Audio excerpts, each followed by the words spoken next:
제가 미가서를 마치고 나훔서를 성경을 읽고 기도를 좀 했거든요. 기도를 하고 있었는데 또 부활절이 되니까 또 부활절을 위해서 기도하고 어느 날 기도하다가 이렇게 하나가 이렇게 딱 합쳐져요. 그래서 나훔서를 통한 부활, 요 말씀을 전해드리겠다는 감동이 왔어요. 나훔에서 본 부활이라는 제목을 가지고 여러분에게 말씀을 전할 때 이 말씀의 뜻이 꼭 여러분들에게 임재하기를 주님의 이름으로 축원합니다. 나훔은요, 오늘 1절부터 말씀하고 있습니다만은 아소르 제국의 수도 니느웨를 향한 하나님의 심판과 멸망의 메시지가 나훔의 말씀입니다. 사실 아수르의 수도 니느웨에 관한 멸망의 선언에 대한 말씀이 또 하나 더 있어요. 어디일까요? 요나서입니다. 요나서. 그러면 나훔서와 요나서가 같은 시대의 말씀이냐? 그건 아니고요, 100년 내지 150년 정도 차이가 납니다. 나훔이 100년 내지 150년 이후의 말씀이라는 것을 알 수가 있습니다. 그럼 요나서는 뭐냐면요, 하나님이 요나를 택해서 아수르 수도인 니느웨에 가서 너희들이 정말 죄로 말미암아 40일 뒤에 멸망한다는 말씀을 전하라고 하신 말씀이거든요. 그러니까요, 요나가 아수르는 자기 적국인데 괜히 이 말대로 전했다가 회개해가지고 그냥 멸망해야 되는데 회개하면 어떻게 하냐 이 말이에요. 그래서 이 말씀을 안전하기 위해서 욥바에 가서 완전히 반대인 다스시로 가는 배를 타고 가다가 풍랑을 만나고 물에 빠졌는데 고래가 와서 잡아먹고요, 3일 동안 배 속에서 회개하지 않습니까? 하나님께서 육지에 토했고요. 그래서 요나가 니느웨로 가서 3일 길을 걸어야 되는 큰 성이에요. 하루 만에 40일 뒤에 니느웨가 멸망한다는 얘기를 듣고 왕부터 시작해서 짐승까지 다 회개를 함으로 말미암아 심판이 아니라 구원을 받게 되고 심판과 멸망이 취소되고 연기되는 놀라운 신비와 은혜가 니느웨에서 일어났다는 거예요. 근데 100년이 지난 뒤에 하나님이 또다시 나훔을 통해서 니느웨에게 명령하시는 거예요. 너희들은 너희들의 죄로 인하여 심판당하리라, 멸망당하리라. 근데요, 이때 나훔을 통해서 하는 이 말씀을 듣고 요나서를 통해서는 그 시대의 왕과 짐승들까지 다 회개했는데, 그래서 구원을 받았는데, 이 시대는, 이 나훔 시대는 그들이 회개했다 안 했다? 회개하지 않습니다.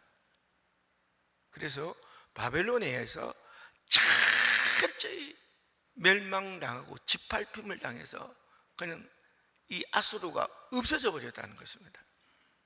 그럼 왜 하나님이 나훔을 통해서 이 니느웨를 멸망시키려고 하시냐면, 이유는 딴 게 아니라, 첫째는 북이스라엘을, 어쨌든지 북이스라엘을 아수르가 침공을 해서 멸망을 시켜버렸습니다. 북이스라엘이 누구예요? 하나님의 백성이죠. 하나님의 백성을 아수르가 침입을 해서 멸망을 시켰으니 하나님이 분노하셔서, 오늘 말씀하는 게 질투, 보복 계속 나오지 않습니까? 그래서 하나님이 니느웨를 멸망시켰다는 것입니다. 여러분, 바울이 되기 전에 사울이요, 다메섹에 있는 예수 믿는 사람들을 핍박하기 위해서 다메섹으로 가지 않습니까? 그 노상에서 예수님을 만났습니다. 예수님이 말씀하기를 사울아 사울아 네가 어찌 나를 핍박하느냐 이렇게 말씀했습니다. 그래서 사울이 말하기를 제가 언제 예수님 핍박했다고 했습니까? 어떻게 제가 예수님을 핍박했습니까? 막 이러니까요, 나를 믿는 자들을 핍박하는 것이 곧 나를 핍박하는 것이다, 이렇게 말씀하셨거든요. 그러니까 하나님의 백성을 핍박하는 것은 하나님을 핍박하는 거예요. 여러분이 하나님의 백성이죠. 예수의 사람이들이죠. 여러분을 핍박하는 것은 예수님을 핍박하는 거고 하나님을 핍박하는 겁니다. 절대 하나님은 내버려 두지 않으십니다. 보복의 하나님이시고요, 질투의 하나님이시고요, 분노의 하나님이시라 반드시 여러분을 핍박하는 자를 내버려 두지 않으시고 징계하신다는 것을 여러분이 알아야 됩니다. 살면서, 예수로 인하여 살면서 핍박을 받을 때 억울하죠. 네, 하나님께 기도만 안 해주십시오. 여러분이 복수를 하잖아요. 별거 아니요. 저 패면 감옥 가야 돼. 하나님이 복수를 하시면 감옥 갈 필요도 없어. 이런 분이 우리의 하나님이시고요, 예수님이시라는 사실을 분명히 알기를 간절히 바라고요, 하나님 사람으로 살아가시기를 주님의 이름으로 간절히 바랍니다. 그 다음에는 이 아수르가요, 대제국이었거든요. 대제국이다 보니까 수많은 나라와 수많은 민족을 복속했을 거 아닙니까? 근데 아수르는 영원하고 싶은데 이 민족주의라는 게 영혼을 막는 거야. 그래서 아수르가 영원하기 위해서요, 혼혈 정책을 씁니다. 피가 누가 누구인지를 모르게. 그 북이스라엘도 침공을 해서요, 혼혈 정책을 써가지고요, 이스라엘 백성이 뭐가 되어버렸다고요?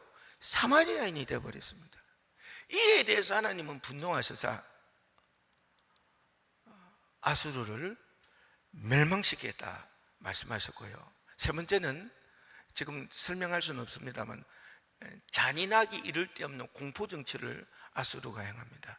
그래서 하나님은 오늘 이 말씀을 통해서 아수르의 멸망을 선언했는데 실제로 그대로 멸망당하고 말았다는 것입니다. 이번 주일은 부활주일입니다. 부활이란 뭐냐?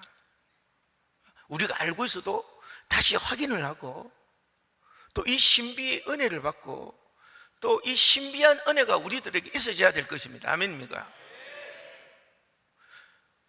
종료주의나 고난주간을 통해서 말씀드린 것을 그냥 확 요약합니다. 인간은 스스로 죄의 문제를 해결 못해요. 이게 안타까운 현실입니다. 그래서요, 심판을 받고 지옥에 가게 생겼으니까 인간이 스스로 지옥의 죄의 문제를 해결하지 못하여 지옥에 가니까요, 그 지옥을 보시고 계신 하나님께서 인간이 그 비극적인 심판과 멸망으로 가는 것을 보고 계신 하나님께서 인간을 구원해야 되겠다, 지옥에 보내지 말아야 되겠다 해서 독생자 예수 그리스도를 이 세상에 보내셔서 육신의 몸을 입고 살다가 공생애를 마치시고 대속제물이 되어 십자가에 죽으십니다. 그래서 인간의 죄의 문제가 해결되는 은혜의 신비를 우리에게 허락해 주셨다, 그 말이에요. 이 신비는 아는 것으로 그치지 않고요, 성령이 임할 때 실제로 우리들에게 일어납니다. 그래서 우리들이 이 놀라운 은혜를 입었잖아요, 그죠? 예수의 이름으로 하나님께 내 죄를 정말로 회개할 때 성령이 임하면서 우리 죄의 문제가 해결되고 죄로부터 자유케 되는 놀라운 은혜가 임하게 된 줄 믿으시길 간절히 바랍니다.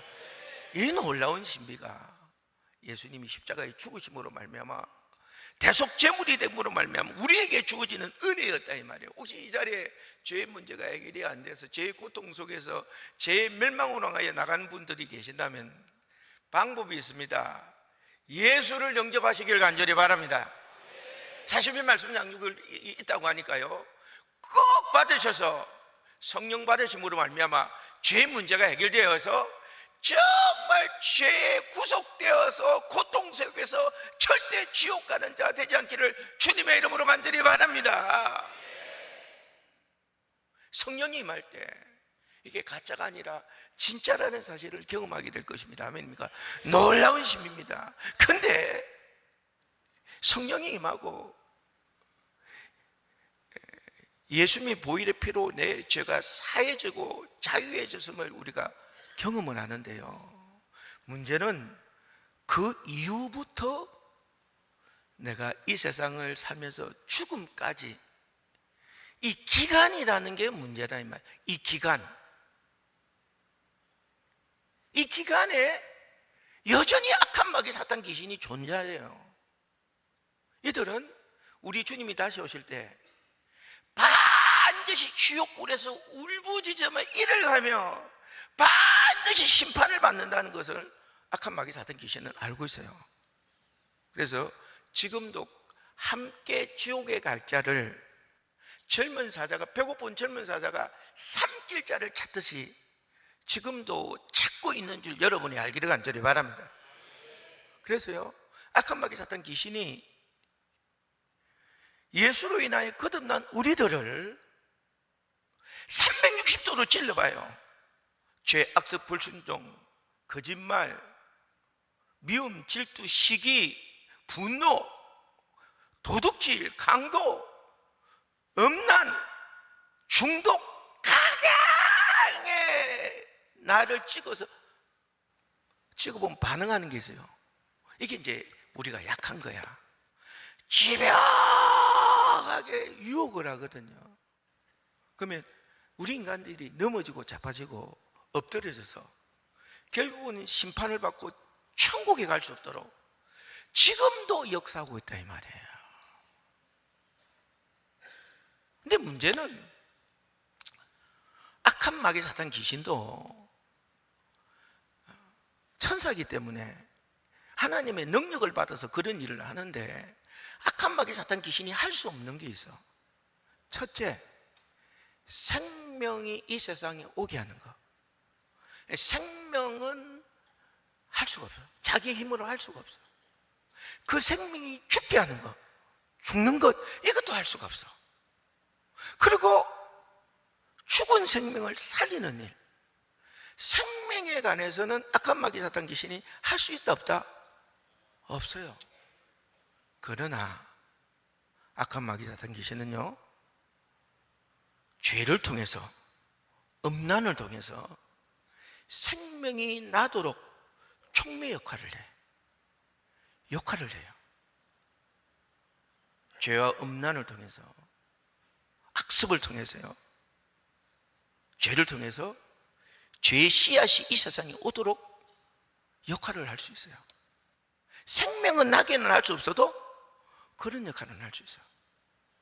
또 악한 마귀 사탄 귀신은요, 사람을 죽게는 못해. 근데 사람에게 좌절과 절망과 포기를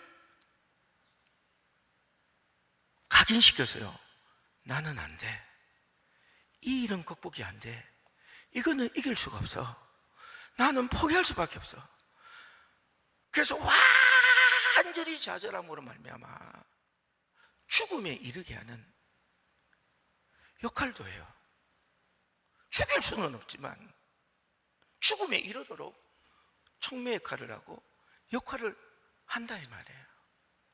근데 악한 마귀 사탄 귀신이 진짜 할 수 없는 게 있어. 그게 뭐냐면 부활이야. 죽은 자를 살릴 수는 없어. 이거 어떻게 할 수 있는 건 아무것도 없어.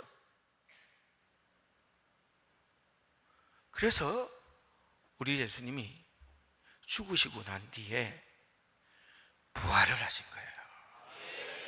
악한 마귀 사탄 귀신의 권세를 이기고 부활하셨다는 거예요.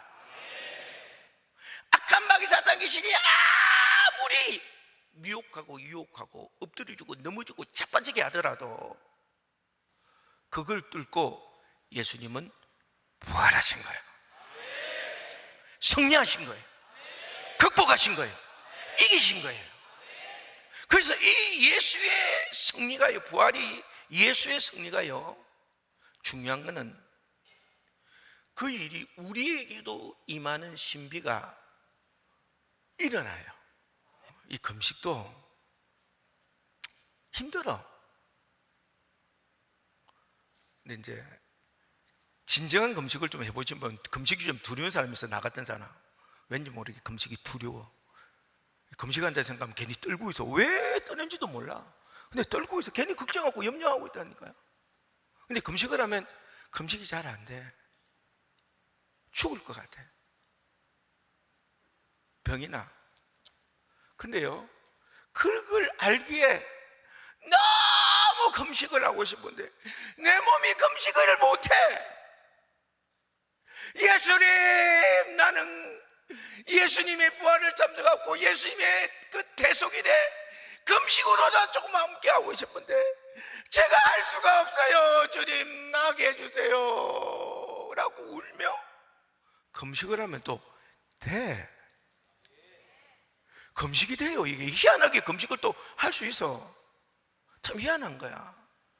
이게 너무 작은 걸 하나 이야기했는데요, 여러분, 이 세상에 하나님 앞에 죄가 없는 사람이 누가 있겠어요? 사실 악습이 없는 사람이 누가 있어요? 나도 있는데, 솔직히. 여러분, 악습 없다고 자신할 수 있어요?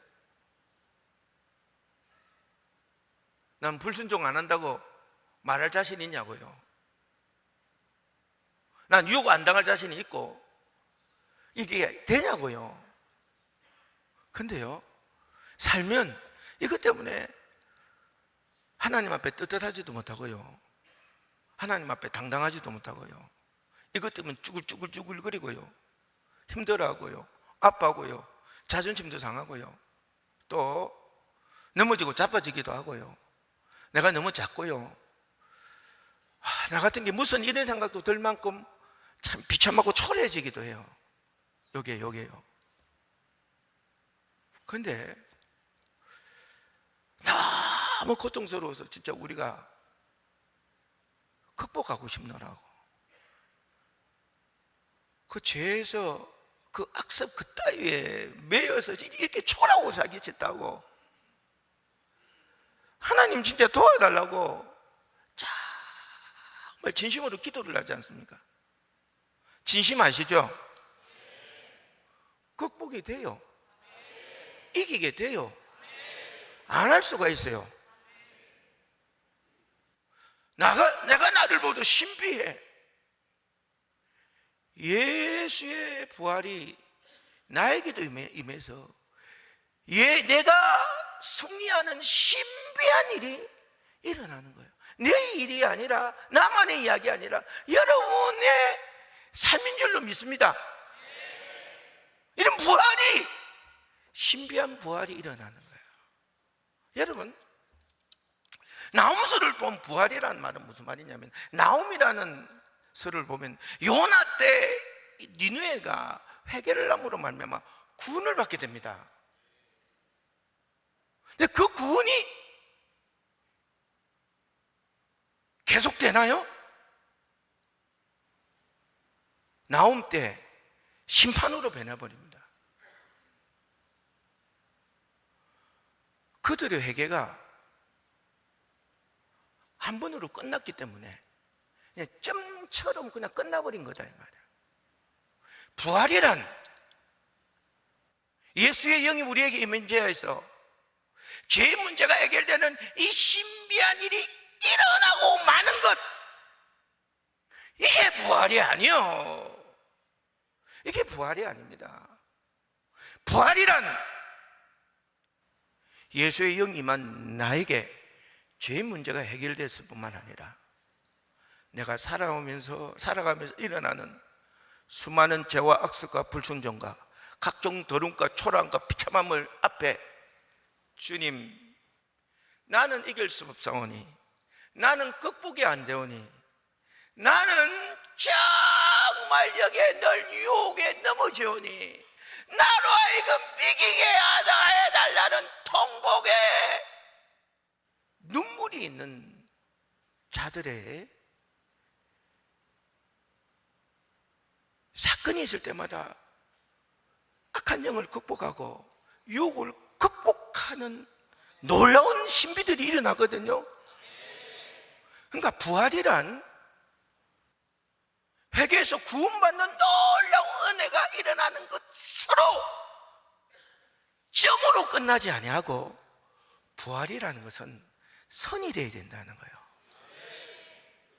점은 점그루로 끝나지만 이 점이 모이면 뭐가 된다고요? 선이 되는 거예요. 부활이란 선이에요. 부활의 삶이라는 것은 부활을 이긴, 악한 영을 이긴 숫자가 많아지는 것, 이게 부활의 능력이고 부활의 신비고 부활의 역사고 부활의 은혜고, 예수의 부활이 곧 내 부활이 되고 예수의 부활의 정인이 되고 부활의 삶이 되고 승리의 삶이 되고 극복의 삶이 되고 이김의 삶이 되고 축복의 삶이 되고 천국의 삶이 되고 지옥을 이기는 삶이 되는 거다, 그 말이에요. 이 세상에 성공하는 사람은 돈이 많아야 되고 똑똑해야 되고 재능이 많아야 되고 뭐 등등등등등 충분한 이유가 있어야 된다고 그래요. 근데 부활의 능력은 우리 주님을 붙들면 그냥 능력이 없어도 돼. 그냥 주님을 붙드는 자가 부활의 정인 되는 거예요. 주님을 포기하지 않는 자가 부활의 기적이 일어나는 거예요. 부활의 승리가 일어나는 거예요. 사랑하는 전산제일교회 성도 여러분들이요, 간구하옵기는 부활이란 선입니다. 선이 되어야 내 인생이 부활의 인생이 된다는 것을 기억하고요, 꼭 말씀을 붙들고 이 부활주일에 부활을 이루는 여러분 되기를 간절히 축원합니다.